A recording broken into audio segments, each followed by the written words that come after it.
নমস্কার বন্ধুরা, আজকে গণেশ চতুর্থী। সকালবেলা উঠে ঘরের কাজ সেরে নিয়েই আমি ঠাকুরের পুজো শুরু করে দিয়েছি। বাপ্পাকে ভালো করে স্নান করিয়ে পঞ্চামৃত দিয়ে তারপর তাকে নতুন বস্ত্র পরিধান করিয়ে নিলাম এবং হলুদ রঙে গোবিন্দভোগ চালটাকে আমি ছড়িয়ে তারপর আমি সেখানে বাপ্পাকে বসিয়েছি।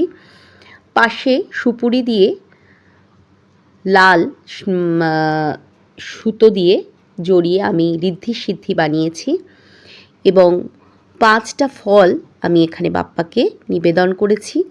আর বাপ্পার পছন্দের লাড্ডু আর ঘরেই আমি মোদকটা এবার বানিয়েছি। মোদকটা আমি এবারে সুজি দিয়ে বানিয়েছি।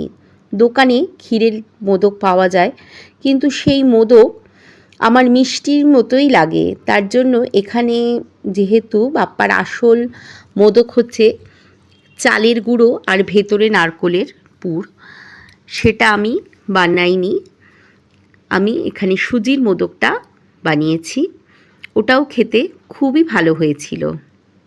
যাই হোক, আমার পুজো করবার পরেই ওদের ঠাকুরমশাই চলে এসছে, যেখানে পুজো টুজো করে আমরা অঞ্জলি দিয়ে এখানে হোমও হয়ে গেল। দুপুরবেলা মোটামুটি পুজোটা শেষ হতে হতে অনেকটাই দেরি হয়েছিল, 3টে সাড়ে 3টে বেজে গেছিল। খুব সুন্দর করে ঠাকুরমশাই পুজোটা করেছে। প্রত্যেক বছর উনিই পুজোটা করে থাকেন।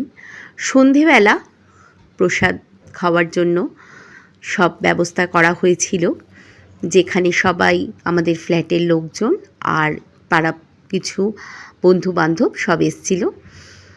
খুব সুন্দর হয়েছিল প্রত্যেকটা রান্নাই। এখানে সব মেয়েরা মিলে যে যা হয় গল্প গুজব আনন্দ, খুব সুন্দরভাবে আজকের দিনটা আমাদের কাটলো। রান্নার মধ্যে ফ্রাইড রাইস, আলুর দম, বেগুনি, একটা নবরত্ন পনির দিয়ে হয়েছিল, আর চাটনি, পাঁপড়, মিষ্টি, পায়েস, অনেক কিছুই হয়েছিল এবং প্রত্যেকটা রান্না খুব সুন্দর হয়েছে। এখানে সব খাওয়া দাওয়া চলছে। আজকের দিনটা এইভাবে আমাদের বাপ্পা খুব আমাদের আনন্দ দিয়ে গেল। আবার আসছে বছর আবার হবে। সবাই ভালো থাকবেন।